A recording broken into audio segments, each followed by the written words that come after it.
Welcome back, my dear students. Today we will begin our curriculum in Prep 1 for science, and Unit 1 is talking about chemical reaction, and Lesson 1 is called chemical combination. We know before that element is the simplest form of matters that can't be decomposed into simpler parts. And extra information about elements: the number of elements found on Earth till now is about 118. And we will talk about three types of elements in this lesson: metals, non-metals, and inert gases. Let's begin with metals. We know before that the electronic configuration of element is the distribution of electrons in the energy level. We have 7 energy levels: K, L, M, N, O, B, Q. And disturbing the electrons in energy level depend on the number of electrons that can be saturated in each energy level. We know that K level saturated by 2 electrons, and L saturated by 8, and so on. The first group of elements called metals, like sodium. Metals, they are elements which contain 1 or 2 or 3 electrons in the outermost energy level. For example, sodium 281. So the outermost energy level contains 1 electron, so it is metal. Another example, magnesium atomic number 12. So distributing magnesium 282. So magnesium is a metal. The third example is aluminum, its electron number 13, 283. So sodium has 1 electron in the outermost energy level, so it is a metal. Magnesium has 2 electrons in the outermost energy level, so it is also metal. Aluminum has 3 electrons in the outermost, so it's also metal. So all metals, the number of electrons in their outermost energy level must be less than 4, 1 or 2 or 3. What about the properties of metals? Metals, as we say, like sodium, magnesium, aluminum, silver, gold. Number 1, their outermost energy level contain less than 4 electrons from the definition. Number 2, all metals solids. Sodium, magnesium, potassium, silver, gold. All metals solid except mercury, and we know that mercury found in thermometer, like medical thermometer, using for measuring the temperature of our bodies. So all metals are solid except mercury is liquid. Number 3, have metallic luster, shiny. Gold and silver are shiny. Number 4, good conductors of heat and electricity. So we use mercury in making medical thermometer because it is a good conductor of heat to measure our body temperature. Number 5, ductile and malleable. What is the meaning of ductile and malleable? It can be bent and we can reshape them, like the ring. This is a silver ring, so we get a piece of silver and we reshape it in the shape of ring or a necklace or whatever. So metals can be reshaped. Now let's talk about the metals' behavior in chemical reaction. What metals do when they react with other elements? As we say, their outermost energy level contain 1 or 2 or 3 electrons, less than 4. So when metals get in chemical reaction, they tend to lose their outermost energy level electrons to become inactive and more stable. For example, this is the sodium, or this is magnesium, sorry. Magnesium has 12 electrons. Magnesium 12, 24. 12 is the atomic number, or the number of protons, or number of electrons. And 24 is the mass number. When we make electronic distribution, we make it for the atomic number, or the electrons. So 12 distributed 282. So the outermost energy level of magnesium contains 2 electrons.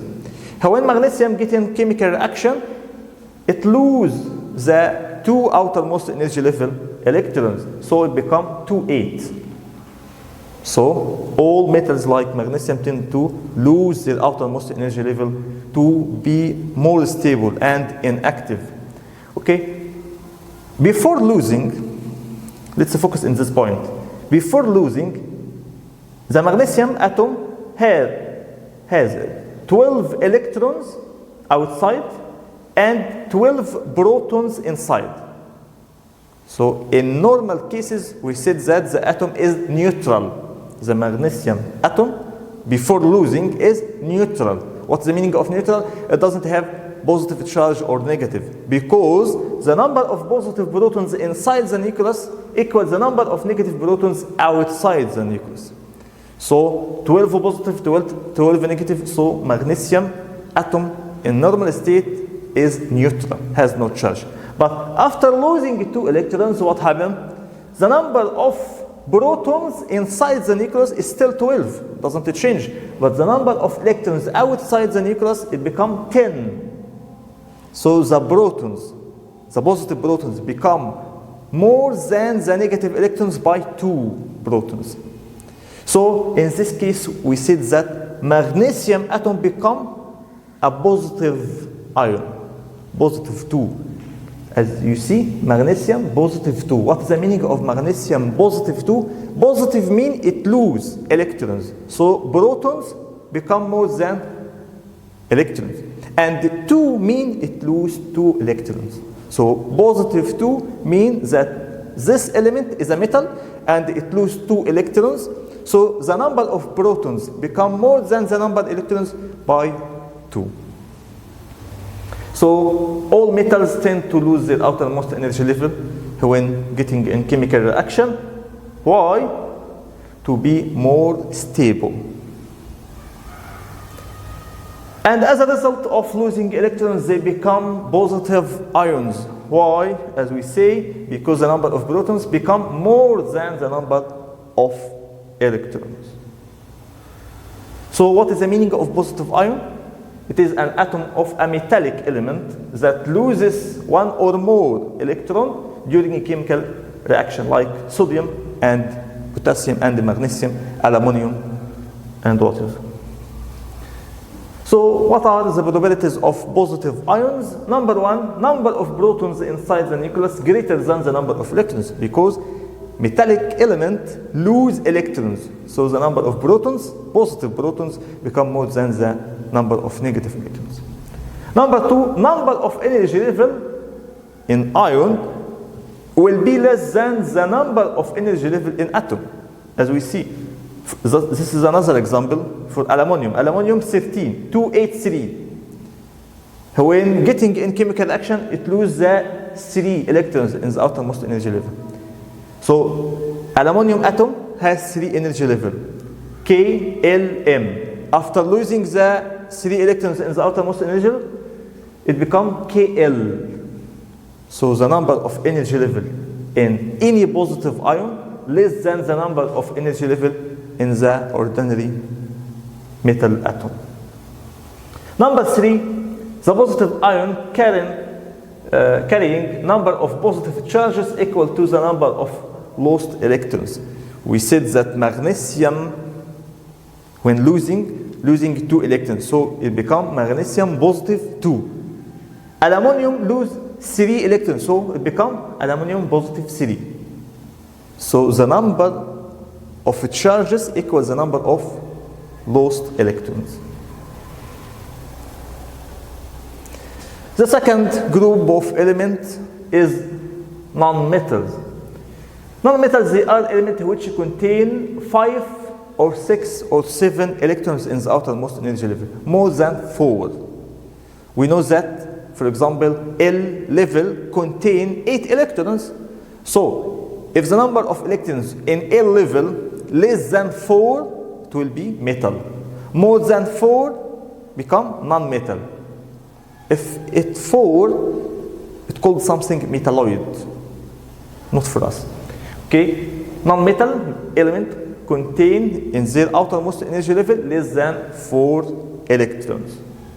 So probabilities of non-metals, number 1, as we say, their outermost energy level contain less than 4 electrons. more than 4 electrons, 5, 6, or 7.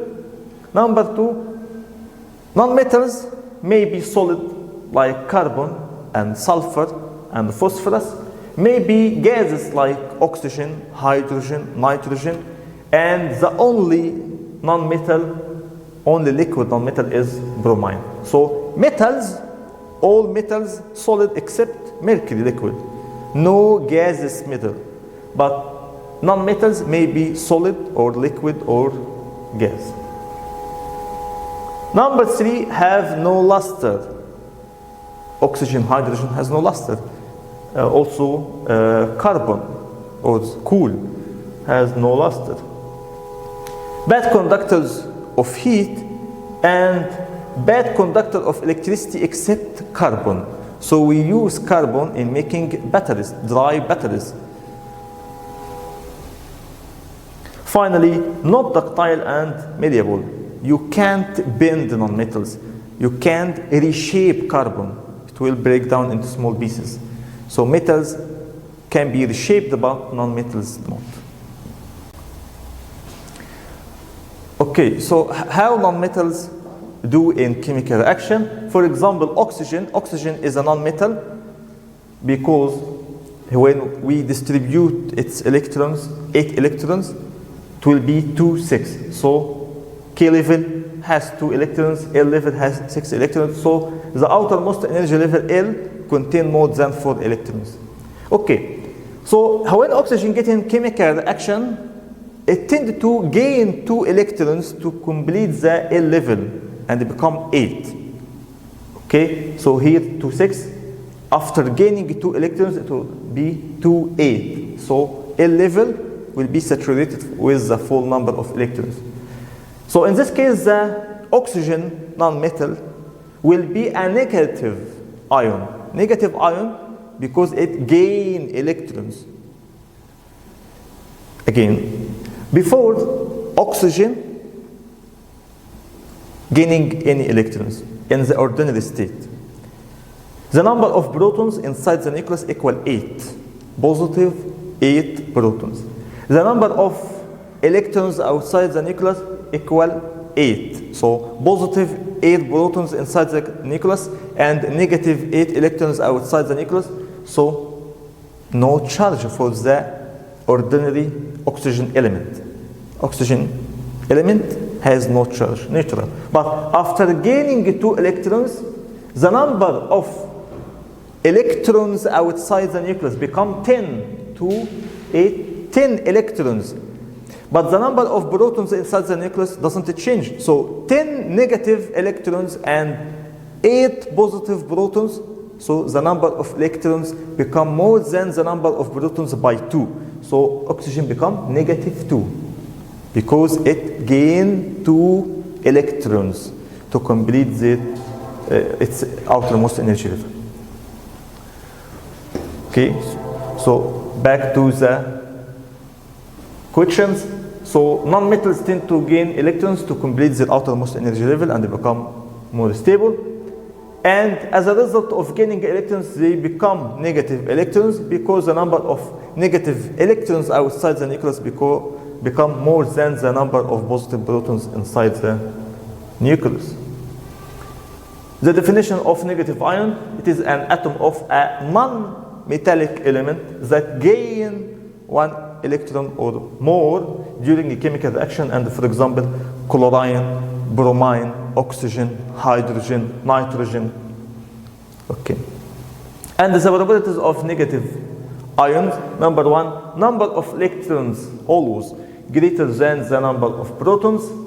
Number 2, number of energy level doesn't change.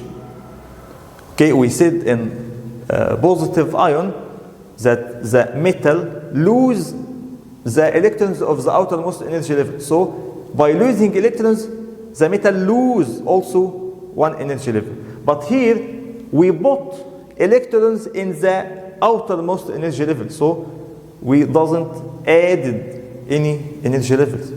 So the number of energy level of the atom equals the number of energy level of the negative ion. So no change in the number of energy level. Number 3, carries number of negative charge equals the number of gained electrons. Oxygen gained 2 electrons, so it becomes -2. Nitrogen, for example, gained 3 electrons, so it becomes -3. Chlorine gained 1 electron, so it becomes -1, and so on. Notes about nonmetals.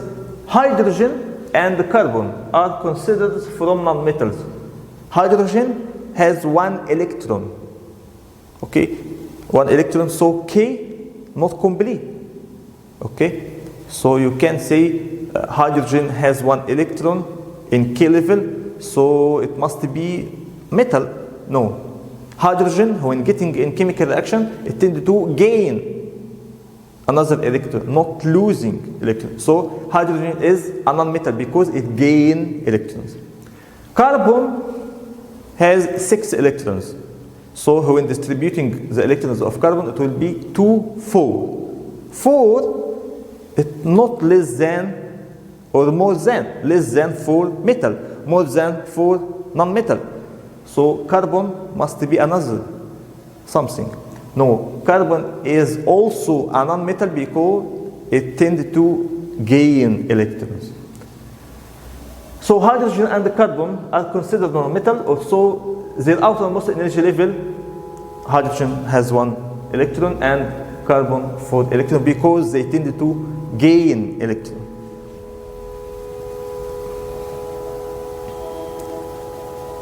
So this is a compare between atom and ion. Atom has no charge in ordinary state, but ion may be positive or negative. The number of electrons and the protons are equal to each other in atom, so it has no charge. But in ion, maybe the number of protons is more than electrons in positive and opposite in negative. The outermost energy level not completed in any atom, metal or non-metal, but ion has a completed energy level. And this is a compare between positive and negative type of element. This is a metallic element, loses electron. Negative ion is a non-metallic element, gain electron. Here, the number of positive charges equals the number of lost electrons. Here, the number of negative charge equals the number of gained electrons. Number of protons in positive is more than the number of electrons, but here is less than. The number of energy level in positive less than the number of energy level of the ordinary atom, but here equal. Finally, the last group of elements in this lesson is inert gases or noble gases. So metal tend to lose to complete their outermost energy level and become more stable. Non-metal tend to gain to complete their outermost energy level and become more stable. Noble gases, they are stable already. They don't have to lose or gain, so they don't participate in chemical reaction. Noble gases don't participate in chemical reaction. So they are elements in which the outermost energy level is completed with electrons. So no need for getting in chemical reaction. Their properties, as we say, their outermost energy level is filled with electrons. And they are all gases. So we said noble gases, no solid or liquid. Number 2, their molecules consist of one single atom. Because they don't enter any chemical reaction, they don't make compounds. And they always alone. So one helium, 1 argon, 1 xenon, 1 krypton, all of them consist of one atom. Number 3, don't form a positive or negative ions because they don't lose or gain. This is part 1 of our lesson. Thanks for watching and see you in next part of the lesson. Welcome back, my dear listeners. Today we will continue our lesson 1, and the second part of this lesson talking about chemical bonds. We talked about metals, non-metals, and inert gases. and the positive and negative ions. Today we'll talk about chemical bonds. We have two types of chemical bonds in chemistry: ionic bond and covalent bond. What's the difference between them? First of all, ionic bond is a bond between metal and non-metal, or positive ion and negative ion. But covalent bond is a bond between two non-metals. So ionic between metal and non-metal, but covalent between two non-metals. Good. This is an example for the ionic bond between sodium and chlorine. We know before that sodium is a metal, and the outermost energy level of sodium contains 1 electron, while chlorine is a non-metal and the outermost energy level contains 7 electrons. So sodium is a metal, will lose the outermost energy level electron to be more stable and will give it to the chlorine. So after losing the electron of sodium and gaining this electron by chlorine atom, the sodium will be positive ion because it gain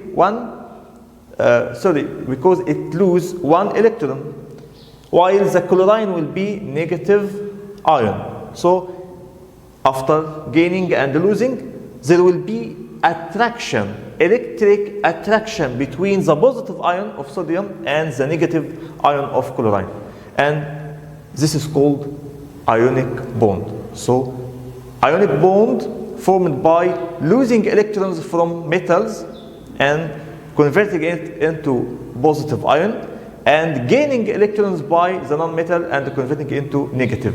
Then electric attraction between the positive and negative form and confirm the ionic bond.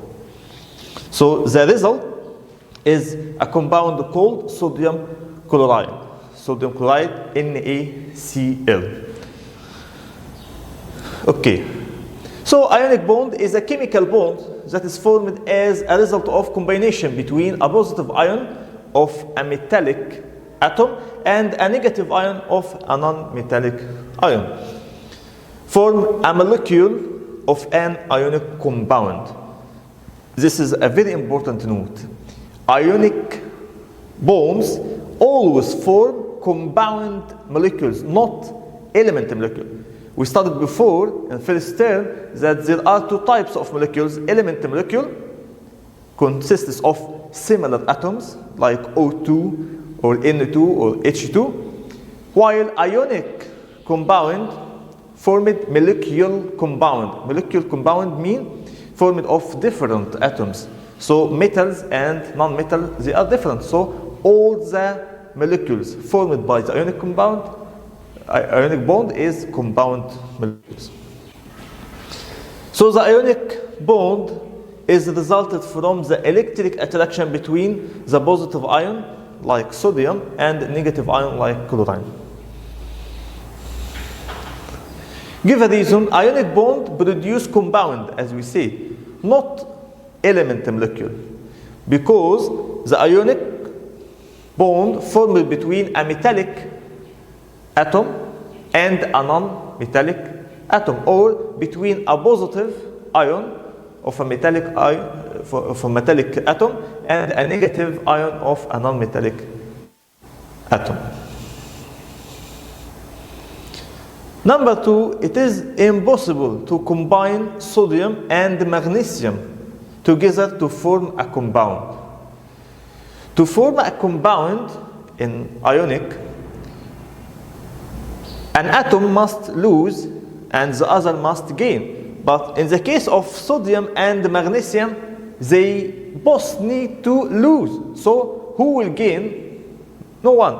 So you can't make combination between sodium and magnesium, because each of them is a metal and its atom tended to lose. So magnesium tended to lose 2 electrons. Sodium tended to lose 1 electron. So who will gain the 3 electrons? No one. The second type of bonds is It is a chemical bond that is formed between the atoms of non-metals, non-metal with a non-metal, through sharing electrons, not losing and gaining like ionic. No. In covalent bonds, we are sharing electrons to complete the outermost energy level. And we have three types of covalent bonds. Single covalent bond by sharing electron from each atom. Double by sharing 2 electrons. Triple by sharing 3 electrons from each atom. First of all, single covalent bond. It is a chemical bond arises between 2 nonmetals, as we say, by sharing 1 pair of electrons. What's the meaning of 1 pair of electrons? 2 electrons. 1 electron from the nonmetal number 1 and 1 electron from the nonmetal number 2. So 2 electrons mean 1 pair. By sharing 1 pair of electrons where each atom shares the other atom with electron. Example, H2 and H2o. Let's see. H is the symbol of hydrogen, and we know that the atomic number of hydrogen 1, also the mass number equal 1. So hydrogen atom has 1 electron in their outermost energy level, and there is no more than 1 energy level.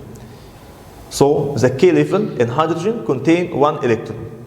So if 2 hydrogen atoms want to combine with each other, hydrogen can't lose its outermost energy level because hydrogen is a non-metal. Okay? So it needs another electron to complete the K level. Again, hydrogen has 1 energy level, K. And we know that K is saturated by 2 electrons. Hydrogen has 1 electron, so it needs another 1. And the other hydrogen atom also needs another 1. So if hydrogen loses this electron and give it to the other one, this hydrogen will lose its electron and there is no atom.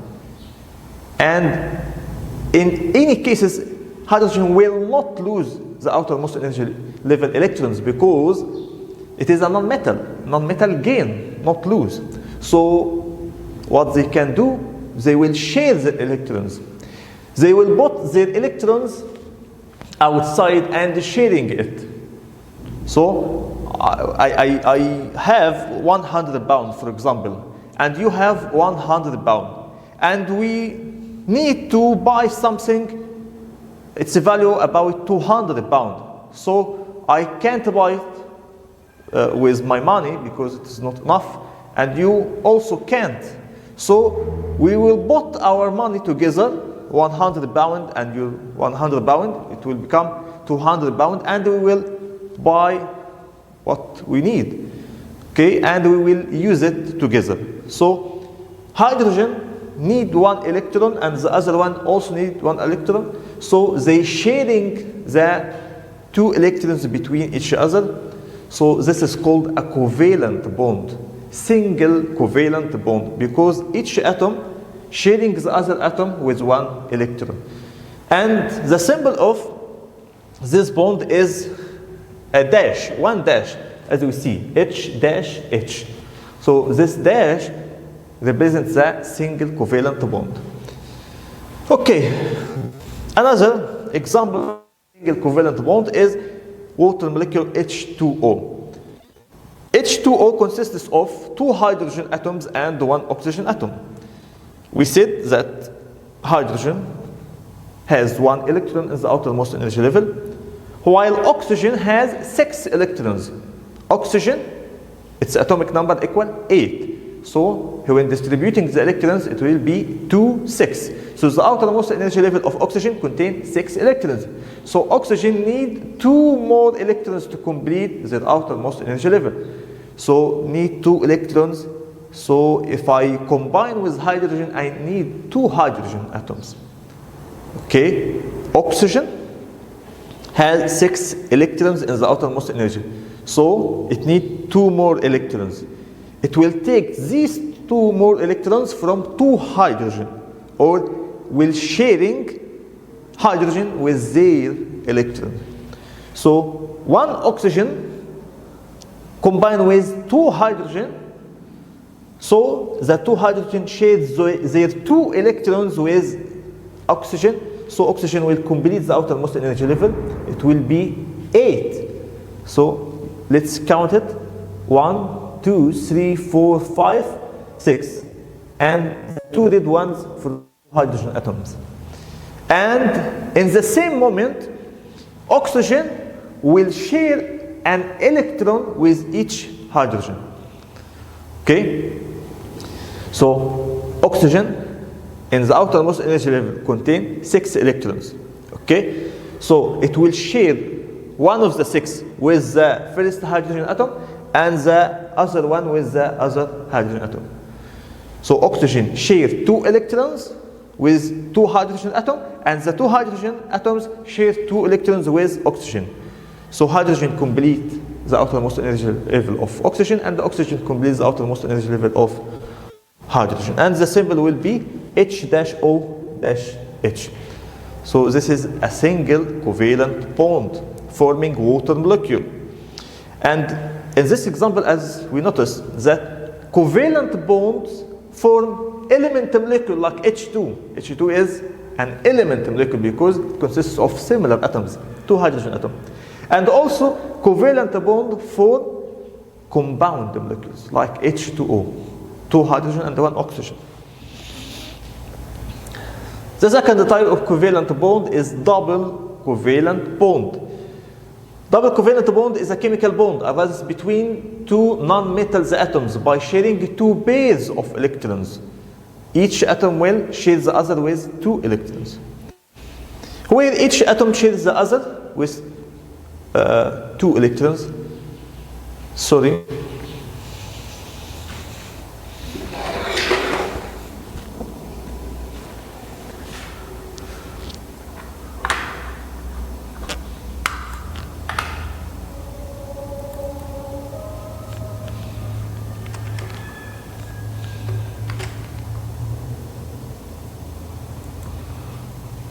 Okay, and for example, O2, O double bond and O.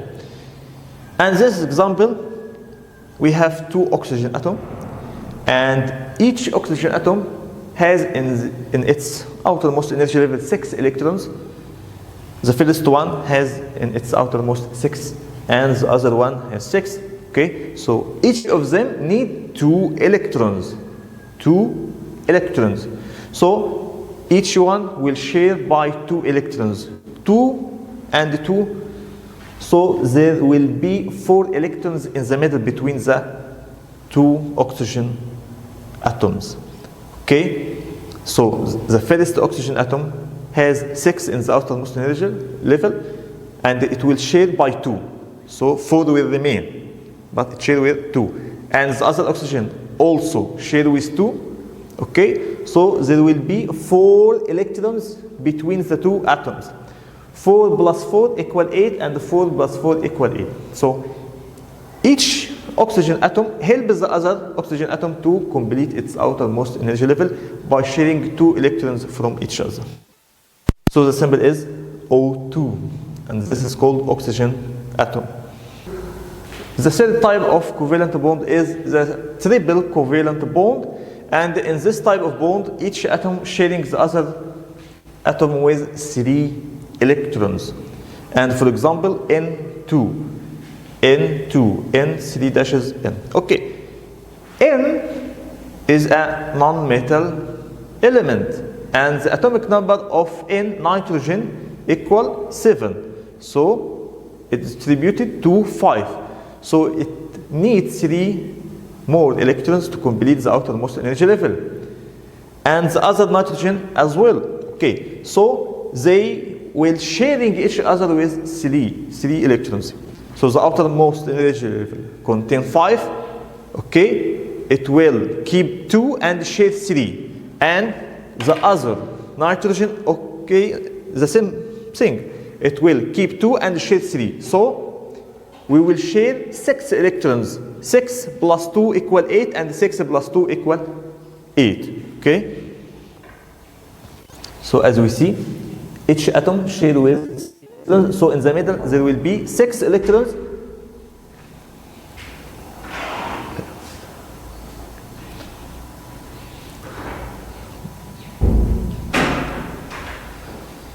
So each atom will share the other one with 3 electrons. So in the middle will be 6 electrons with 2 equal 8 and with 2 equal 8. Give a reason for the covalent bond produces element molecules.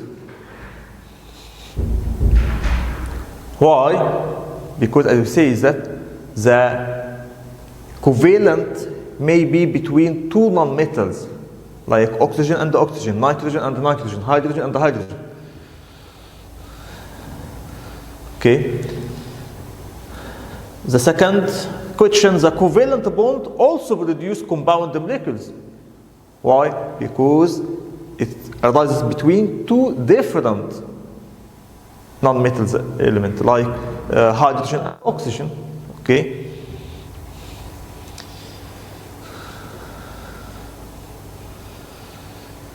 Another question, give a reason. When an atom of chlorine is combined with an atom of sodium, the product will be an ionic compound. But when 2 atoms of chlorine combine together, produce covalent molecule. Why? Because chlorine and the sodium are different elements, but not just different. Chlorine is a non-metal, will gain.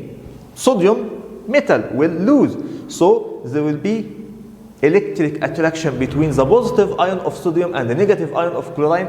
So this is called ionic. Okay. But 2 chlorine, 2 nonmetals, each of them want to gain. So they will share their electrons. So 2 chlorine will sharing their electrons. So sharing is a covalent bond. This is a quick compare between the ionic and the covalent bond. As we say, ionic between metals and a non-metal, while covalent between 2 non-metals. Ionic forming or formed by losing and gaining electrons, while covalent by sharing electrons. The ionic formed between atoms of 2 different elements, metal and non-metal, while covalent may be between 2 different elements or 2 similar elements. Ionic formed due to the electric attraction between positive and the negative ion, while covalent formed due to sharing of electrons between 2 nonmetals. The ionic give one type of compound, and it is one type, but the covalent 3 types: single, double, and triple. The ionic always produces compound molecules, while covalent may be compound, may be element molecule. Example of ionic NaCl, and example of covalent H2O2 Na2. And this is the end of our lesson. Thanks for watching and see you in the next lesson.